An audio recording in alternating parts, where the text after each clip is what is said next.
certainly the ugly scenes of Mexico's drug war have been all over the TV the last few years, and that fight has taken its toll on the one industry that Mexico may need the most, tourism.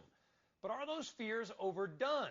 Joining us now is Eduardo Sanchez Navarro. He is the CEO of Grupo Questro, one of Mexico's biggest developers of resorts and commercial property.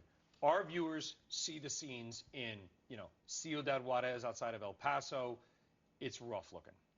It is, Brian. Tell us why it is safe to go to Mexico and why it's safe to go to Baja, which is mostly where your properties are. Yes, well, we're based in Los Cabos, in Baja. As you know, Cabo San Lucas is very far from the border. It's 1,000 miles from Tijuana. Physically separated. I mean, it's almost a little bit like a different country. It is. No, it's the location and by where it is. You're very far away from the mainland and you're far away from the border. So you have some issues in the border. You have the wire drug cartels issues. But it's not a problem of insecurity for the tourist. It's when you travel there as a visitor, you don't perceive that there's a security problem. It's a perception problem.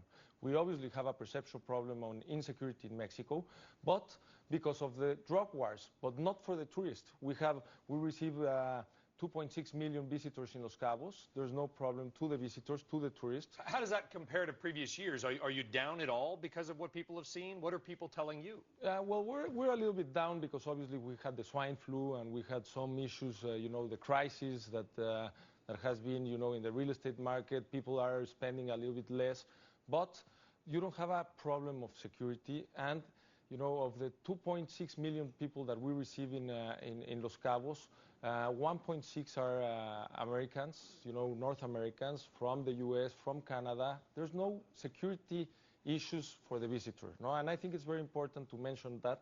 Obviously, the perception has affected, us in Puerto Los Cabos, in Questro.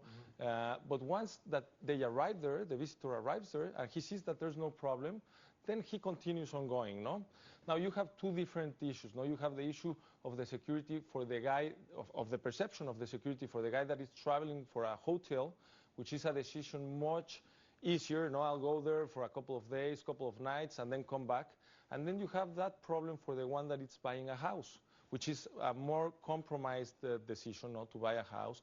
It's obviously a bigger investment, and so you have those two. And you have numerous properties, and you brought sort of a schematic of what you're building. It looks like it looks like a massive resort. I mean, that's going to cost a lot of money to build. Has the problems that we just talked about impacted financing for projects like yours? Well, the financing is right now, it's tough everywhere, no? The banks, because of the crisis, are a little bit tougher, no? In the case of Puerto Los Cabos, fortunately enough, we have all the amenities in. We have the marina in. We have the golf courses. We have, 9 holes from Niklaus signature, 9 from Norman signature. You can go there. You can fish. You can play golf.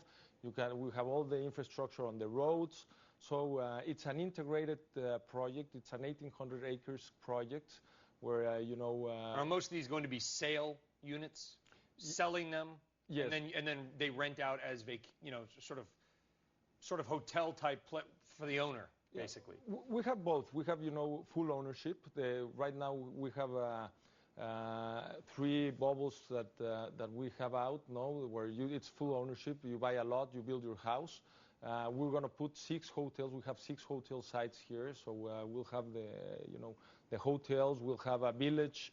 Inside of the project, we have 2 villages from, that they were long ago there. So we integrated them to the project. So it's an integrated project because when you go to Mexico, you want to feel Mexico. You want to live and be with we were talking about that at the break. No offense to Cancun, having gone there a few years ago, it's like flying into New York, except there's, it's warmer.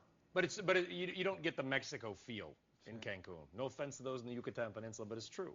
Well, you're trying to maintain some of the feel. Yes, of course. Here we have, for example, the fishermen that have been there for years.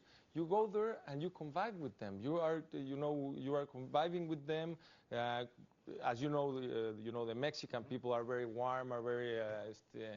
So this is an integrated project with the communities inside, and we have around 180 houses that have been built already. Nice. We we try on creating a community, you know, with the homeowners. They're very happy. They're our first, people that are giving recommendations to come here. So I think you should try it. I think you should try Puerto Los Cabos. Los Cabos is a very It's too high end for me, Eduardo. That's for the rich. Well, you know, we have everything. We have everything. You have little huts on the beach for people like me, because I know Los Cabos is like for like the rich and famous, of which I am neither. You know, obviously the idea with this one is to do from different clusters for different people. No. So, all right, Eduardo. Thank you very much. Good luck. We're glad. Hey, we like to see people taking risks anywhere they are. No matter what country. Thank you. Thank you, and I would just say, you know, try Puerto Los Cabos and go to Los Cabos. It's have a margarita waiting, then maybe we'll do it. Eduardo Sanchez Navarro of Bupro Cuestro. I tried to get that in there. I tried to Cuestro. My French is better. All right. Coming up, we're going to head to Theodore, Alabama, where Adam Shapiro is following the vice president. He'll be speaking in about 20 minutes' time. We're back in just 2 minutes.